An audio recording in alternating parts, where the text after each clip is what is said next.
اگر آپ کسی بھی وجہ سے پریشان ہیں، چاہے آپ کی پریشانی کی وجہ کچھ بھی ہے، پھر چاہے معاشرتی پریشانیاں ہیں یا گھریلو معاشی مسائل ہیں، یا غربت ہے، یا تنگدستی ہے، یا رزق کی تنگی ہے، یا فقر و فاقے ہیں، ذریعہ آمدن نہیں ہے، رزق میں برکت نہیں ہے، غرض کوئی بھی چھوٹی بڑی پریشانی ہے تو یہ ویڈیو آپ ہی کے لیے ہے۔ آپ پوچھ سکتے ہیں کیسا کیا ہے اس ویڈیو میں، ہم کیوں دیکھیں، ہمیں کیا ملے گا، ہے نا؟ قبل از وقت فی الحال اتنا جان لیجئے کہ یہ ویڈیو آپ کی ہر طرح کی پریشانیوں کے لیے روحانی دوا ہو سکتی ہے، اور آپ جانتے ہیں کہ دوا کا پورا اثر لینے کے لیے اسے معالج کی ہدایت کے مطابق لینا پڑتا ہے، تبھی وہ دوا اثر کرتی ہے، ورنہ اس کے برعکس وہ فائدے کی جگہ نقصان کا سبب بن جاتی ہے۔ اس لیے اگر آپ چاہتے ہیں کہ دوا آپ پر اثر کرے اور پورا کرے تو یہ ویڈیو نہایت ہی توجہ اور پورے دھیان سے دیکھیں۔ حضور نبی کریم صلی اللہ علیہ وسلم نے ارشاد فرمایا کہ جس انسان کو غموں نے گھیر رکھا ہو، اس کو چاہیے کہ وہ استغفار کی کثرت کرے اور ہر وقت میں سے پڑھنا اپنے اوپر لازم کرے، کیونکہ اس کی برکت سے اس کے تمام غم دور بھاگ جائیں گے۔ ناظرین، یہ زندگی ہم پر مسلسل چیلنجز کے ایٹم بم پھینکتی رہتی ہے۔ آئے دن ہم کسی نہ کسی مصیبت میں گرفتار رہتے ہیں، ایک سے چھٹکارا ملے تو پیچھے دوسری لائن میں تیار بیٹھی ہوتی ہے۔ یہ سلسلہ اس وقت تک چلتا رہتا ہے جب تک کوئی یہ بتانے والا نہ ہو کہ ان سے اپنا پیچھا کیسے چھڑاتے ہیں۔ اس لیے آج میں آپ کو بتاؤں گا کہ آپ ان سے چھٹکارا کیسے پا سکتے ہیں۔ ان سے اپنا پیچھا چھوڑانا آسان ہے۔ اس کے لیے آپ کے پاس ایک خفیہ روحانی ہتھیار موجود ہے، لیکن آپ کو پتہ نہیں، جس کی طاقت سے آپ شاید واقف نہ ہوں، لیکن اس کے ذریعے آپ ان چیلنجوں کا بآسانی مقابلہ کر سکتے ہیں، اور وہ روحانی ہتھیار استغفار ہے۔ استغفار کہتے ہیں اپنی غلطیوں اور گناہوں پر شرمندہ ہو کر اللہ سے اپنے کیے کی معافی مانگنے کو۔ صرف اللہ ہی ہے جو ہمیں معاف کر سکتا ہے اور ہماری توبہ قبول کر سکتا ہے۔ اس میں اللہ کی رحمت، بخشش اور برکتوں کو کھینچنے کی غیر معمولی طاقت پوشیدہ ہے۔ اسی وجہ سے توبہ استغفار کا اسلام میں نہایت اہم مقام ہے۔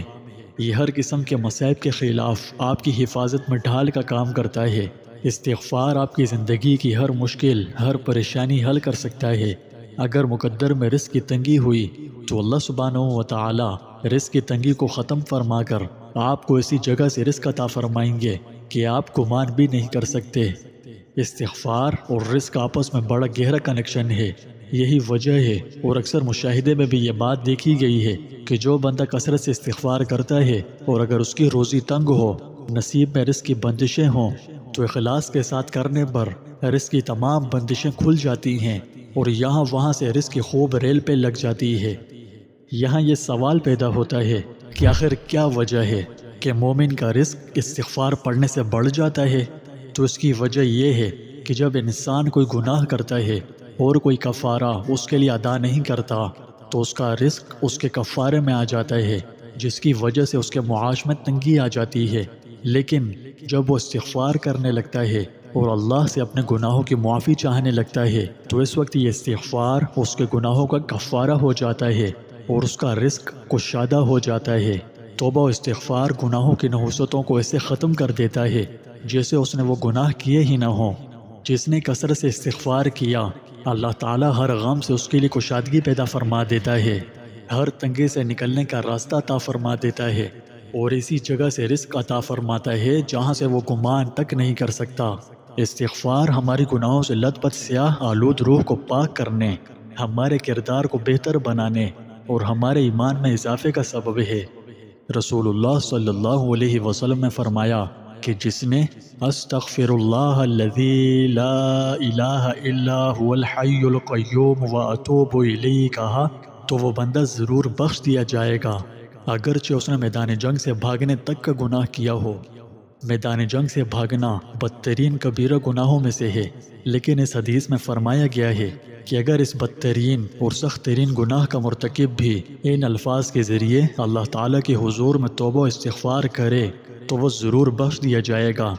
یہ بھی ظاہر ہے کہ اس طرح کی بات رسول اللہ صلی اللہ علیہ وسلم اللہ تعالیٰ کی وحی و الہام کے بغیر نہیں فرما سکتے۔ اس لیے سمجھنا چاہیے کہ گناہ گاروں کے لیے معافی اور مغفرت کی درخواست کے یہ الفاظ خود اللہ تعالیٰ کی طرف سے تعلیم فرمائے گئے ہیں۔ اور ان الفاظ کے ساتھ درخواست کرنے والوں کے لیے بڑے سے بڑے گناہوں کی معافی اور مغفرت کا حتمی وعدہ بلکہ فیصلہ فرما دیا گیا ہے۔ لہٰذا اللہ سے اپنے گناہوں کی معافی مانگنی چاہیے، انشاءاللہ اللہ پاک ضرور معاف فرمائیں گے۔ لیکن یہ بات پھر بھی یاد رہے کہ استغفار صرف الفاظ کا نام نہیں ہے، اللہ کے نزدیک حقیقی استغفار وہی ہے جو دل سے ہو۔ ویڈیو کو یہاں تک دیکھتے ہوئے آپ نے جانا کہ استغفار آپ کو کس طرح مشکلات سے نکال سکتا ہے، آپ کی پریشانیاں دور کر سکتا ہے، آپ کو عام سے خاص بنا سکتا ہے، آپ کو گہری سطح پر اللہ سے جوڑ سکتا ہے، رزق کی کشادگی کا ذریعہ بن سکتا ہے، وغیرہ وغیرہ۔ اگر آپ ہر طرح کی پریشانیوں سے اپنا پیچھا چھڑانا چاہتے ہیں تو آج سے بکثرت استغفار کرنا شروع کر دیں۔ اب استغفار میں کون سے الفاظ پڑھنے ہیں تو یہ میں بتا چکا ہوں۔ اگر آپ کو وہ استغفار یاد نہ ہو تو کچھ نہ پڑھنے سے اچھا ہے کہ صرف استغفر اللہ بھی پڑھ لیں، ٹھیک ہے؟ اب میں ویڈیو کا اختتام کرنے لگا ہوں، لیکن اس سے پہلے کہ میں آپ سے الوداع ہونے کی اجازت طلب کروں، یہ بات ہمیشہ ملحوظ رہے کہ استغفار برکتوں کا نہایت ہی وسیع و عریض سمندر ہے۔